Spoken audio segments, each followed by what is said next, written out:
Oh, they should pay us to drink this stuff. Charles, why don't we go out for a drive near that old country inn near Bramble Ridge Crossing? You know, we could make a nice leisurely lunch out of it. Nancy, that is 2 hours away. Well, we could turn it into an adventure. Maybe spend the night. I told you before, I don't want to be that far away from Miriam. Well, Charles, I think it'd be just the thing you No. need to help. Charles, I don't think I can go through with this today. I can't bear to see Miriam the way she is. Now, we've been through all that. I want you to go up and see her. No, I can't face her like that. I'm not going. That's final.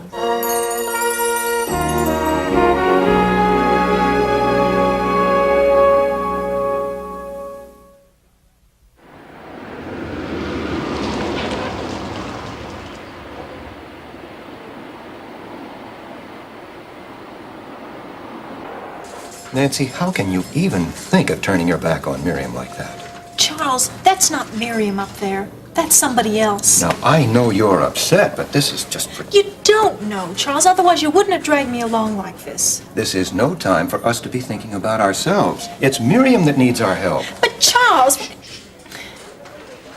we're not helping her. I mean, every time she sees us, she's reminded of how ill she is. What she really needs, Charles, is a place where it's quiet, where she can recuperate. Nancy, I told you before, I am not going to put my daughter away in an institution. I'm frightened for her, Charles. You know, if we leave her here, she may never get well. I think your feelings are very admirable, but you're going to have to accept my decision as being final. Please don't do this to me. Don't let me sit and watch my best friend waste away like this. Nancy, I need your help. I'm doing the best I can, and when you say something like that, I feel so alone. You're alone? What about me living in that big house all by myself? Charles, have you thought any more about moving back home? Some. Well, I think it would be the best thing, you know, in the circumstances we could help each other. I wish you would. Excuse me, Mr. Carpenter, but you can go see your daughter now. Oh, that's fine. Nancy? No, Charles. Nancy. No. Actually, there is something I would like to discuss with Nancy, if you don't mind. I'll expect you upstairs in a few minutes. If you'll excuse me, I have an important phone call to make. No, I won't excuse you. You know, I really don't need your permission. Nancy, just how responsible are you for Miriam's drug addiction?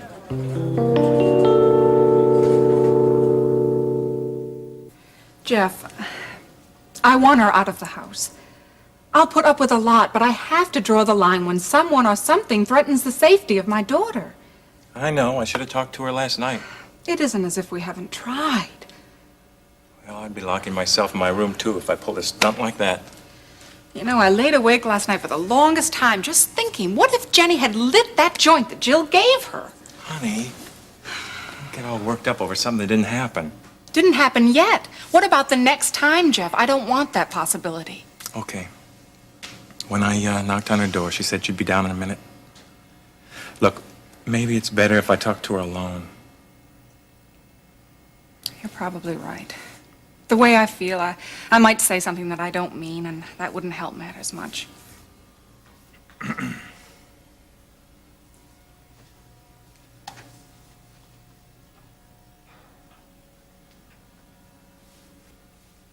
Sit down.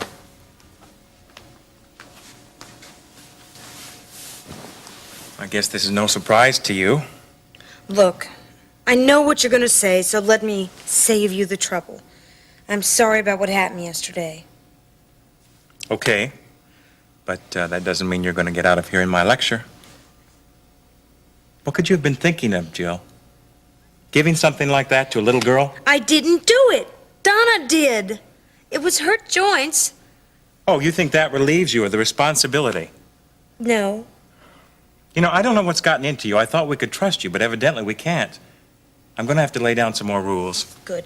Great. Just what this house needs. Now, just stop right there. Turn around, please. Now, I don't like doing this any more than you do, but you brought it on yourself. Now, first, there are to be no more drugs in this house. If that means an invasion of privacy, then that's just what I'm going to have to do.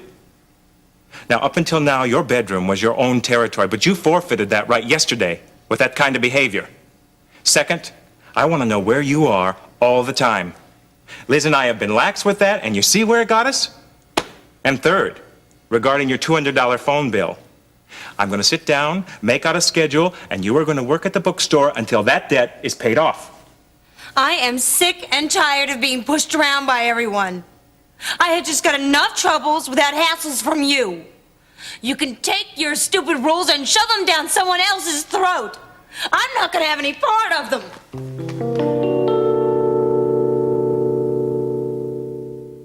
How dare you accuse me of that? I haven't accused you of anything. Let's just say I have my suspicions. Well, as usual, your suspicions about me are wrong. Whether you admit it or not, I've always given you the benefit of the doubt. Well, the only thing I will admit about you is that you just never let up. I mean, you're always so petty and picky. There is a woman lying in a bed upstairs. Her physical and mental health have been maliciously abused by someone. Now, I'd hardly call that petty. Well, don't you go pointing your finger at me. I mean, Norm Elliott's the one that started this. And I'm concerned that you're the one who tried to finish it. Well, what's Miriam Mason to you anyway? I mean, she's done nothing but brought you and your family problems. That's all behind us now, and I've forgiven her. I care very much about her as a human being, and I'm not going to rest until I get to the bottom of this. Well, great. I wish you'd do a little of that caring for your own sister. Why don't you watch where you're going? You know, I've always admired her manners. What was it this time? Well, I'm worried that Nancy may have something to do with Miriam Mason's problem. I hope not. I'd like to think that even Nancy wouldn't sink that low. Oh, let's just change the subject. Okay. Speaking of pleasant members of our family, my niece is coming to visit. Dina? Oh, how nice. When? Well, I don't know. Her answer was cloaked in that typical legal evasiveness of hers. What, she's a lawyer? Yeah, almost. She hasn't opened a practice yet. She would have been perfect for you. Really? Alex, I think that's already been taken care of. I was just speculating. Well, you'll have to join us for dinner when she comes. Well, I would like to. That would be nice. Good. But I think it would be better if I had you over instead. And Lori and Ben, too. Yeah, whatever. Listen, I've got to go. It's late. I'll be seeing you. Yeah, we'll catch you later. You know, Lori and I could accept and then graciously bow out.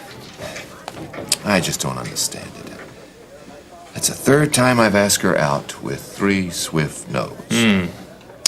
I'm beginning to detect a pattern here. You know, maybe it's still too soon after Scott's death. But what about that time I saw her out with Jason Prescott? Oh, she doesn't really think I believe that was just a business lunch. Oh, look at this, Gil. That's a disgrace. Dad, it's not that bad. No, it wouldn't be if it wasn't for this and this and this, and not to mention the accounts payable. Look, you can't expect me to do a good job on the construction side if I have to worry about all that paperwork. Why not? I'm not asking you to do anything I haven't done. Oh, please. Don't give me that song and dance about the early days and how you started out with nothing. All right, then don't give me all of that jazz about how you can't do both. Look, Gil, if you don't keep up with this paperwork, you're not going to have a construction site to oversee. Why can't we just hire someone to come in and do it? Well, I did. You. But I'm too far behind to catch up. I don't see how you have any choice.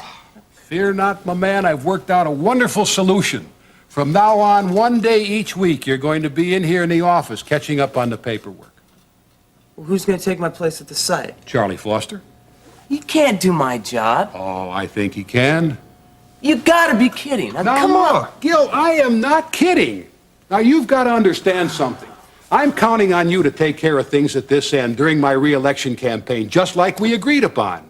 Now, that means that it's going to be up to you to see that Prescott Development runs smoothly. And that includes pushing a pen just as well as supervising a construction site out there. Now, I'm Yep. sorry, there is no other way around that. Fine. May I be excused? Sure. Oh, by the way, did you check on that scholarship for Peter Davison like I asked you? No. People who live in glass houses.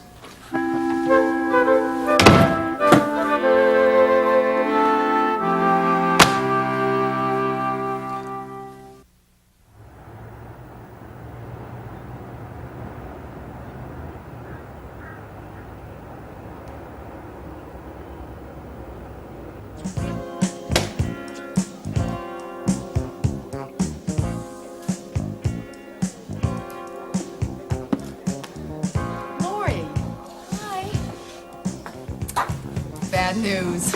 Am I that obvious? What is it? Here, keep it. I don't ever want to look at it again.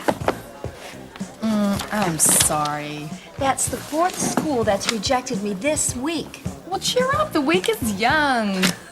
Yes, just think of all the other rejections I have to look forward to. Or acceptances. I wish I shared your optimism. You do, deep inside. Lori, don't worry. The Lord has the perfect job for you. But I was really hoping for this one. It's my old elementary school.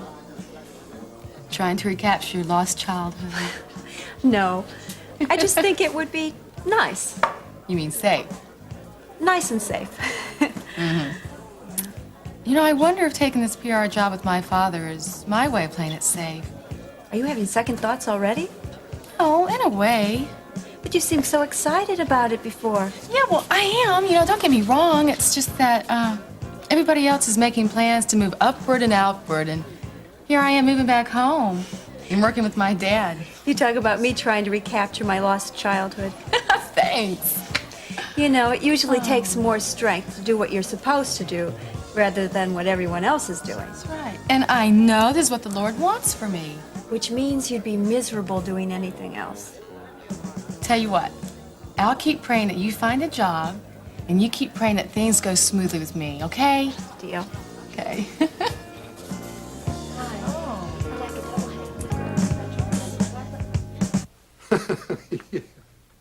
So after 45 minutes of listening to this Mr. Diener twist and distort the truth, I finally spoke up and said, you know, that's really funny. My information contradicts every conclusion you've come to. I'm sure that's just what he wanted to hear. Well, it stopped him for a second, but only for a second.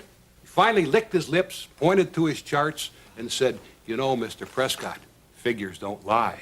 I said, nope, but liars figure. That's the last consulting job he'll ever have for the city, at least as long as I'm around. You know, that explains his remarks in this morning's newspaper. And the reporter that did the story, Jenkins, he's always done hatchet jobs on you before, Jason. Have to get used to that, Gene, my man. That goes with the territory. But I don't know, Jason. Still, that guy, he steams me, you know? Nothing you can do about that. I suppose you know why I called you here. Yeah, I was sitting here hoping that I would have an answer by the time you asked, so... Well, I suppose that means you haven't decided on whether or not to take the position yet. I'm afraid not. Good. Does that mean that you're going to withdraw your offer? No. You're not getting off the hook that easy. But the other day I failed to mention a few things, and I think that you might want to take them into consideration before you come to a conclusion. Oh, I don't get to use the executive washroom, is that it? Why? Of course you can use it, Gene, if we ever get one. No, but I guess it's no secret around here that my faith plays an important part in the way the office is run. Oh, yeah. If I remember correctly, your opponent tried to use that to your disadvantage in the last election. Yeah, it did kind of backfire on him, didn't it? But you see, my beliefs furnish guidelines for policy that I set. I see. For instance, I believe in giving someone the benefit of the doubt. Well, I can't disagree with you there, Jason. I believe in taking someone at their word until they've proven that you can't. I can see where that can build trust. Sometimes I'll make a deal on just a handshake. Well, occasionally I've done that too myself. And before making any decision, I always pray for guidance from the Holy Spirit. 3 out of 4 ain't bad. This is the part where you're supposed to invite me in? Yeah, come on in. Hey, nice place. Peter, I'm not in the mood for games. Sorry. Want to talk about it? You don't talk here, you get dictated to. Oh, trouble in paradise. It's paradise, all right. 3 square meals a day and a slap on the wrist twice a week. What was it this time? Me doing something stupid. But I didn't argue. At least not this time. Yeah, that'll probably blow over. Probably. But I'm not interested in waiting around for it to happen. Seriously? Seriously. Peter, I don't belong here. The Cummings are keeping me here because they feel sorry for me. And if you ask me, I think it's a stupid reason to do anything. Jill, it's your decision, but I don't think that the Cummings are keeping you here because they feel sorry. You're too smart for that. Yeah, they're smart, all right. What about your mother? She's a real beauty. She calls me into her office to look at me while she's trying to think of something to say. I think she wants me to feel sorry for her. It's just not going to work out between us. Jill, you said it was no good in San Francisco, in Denver, or in New Orleans, and now Kingsley. And where do you expect this magical place to be? Peter, don't you get started on me. Okay. But I do want to say that I think you have more going for you here than any other place. Tell your mother how you feel. Try to work through it with her. Make sure that it's possible before you go running off.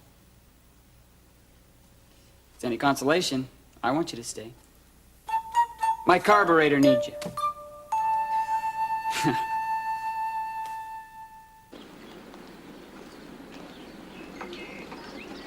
Don't forget those awful peanut butter cookies for Jimmy. You think I've forgotten to give him lunch the way he acted when he came home from school?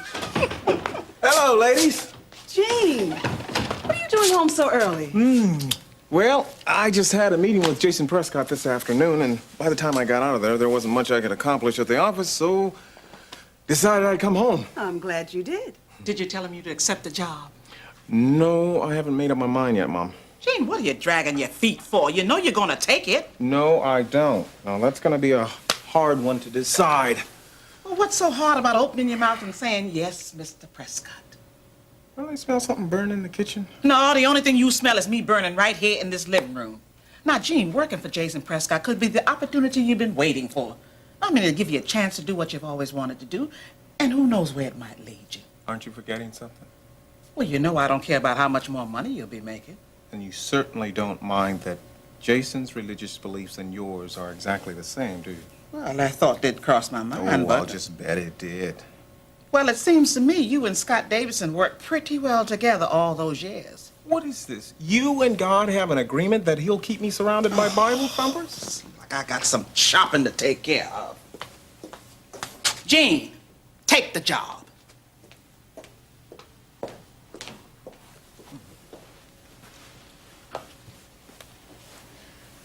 Does Jason's faith bother you?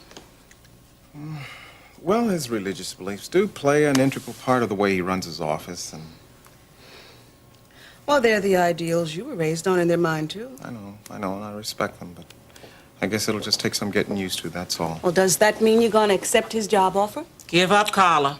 You know he's not going to tell us a second before he has to. I thought you were going shopping. Forgot my list. You sure you didn't forget something else? Don't get fresh, Gene.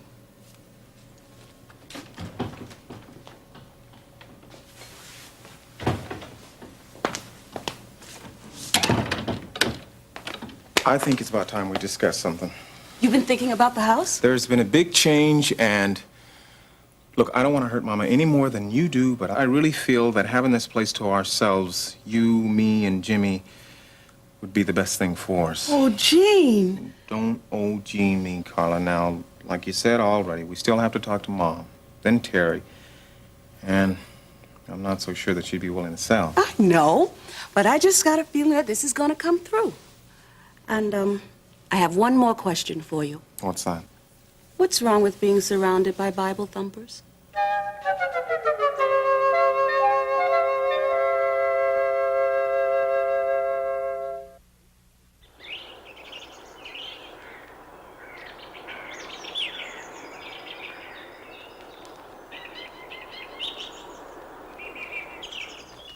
Jenny!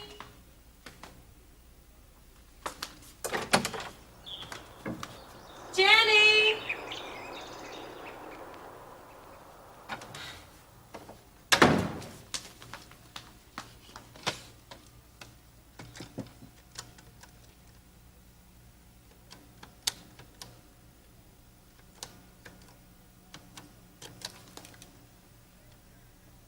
Amber, how you doing? Who do you think it is? Out St. Louis. Good. Well, I was just getting that. Look, I need your help, and I need it bad. I'm all set to leave. Yeah, farewell to Kingsley. Oh, I'm glad you feel that way. Well, then, can you send me a one-way bus ticket?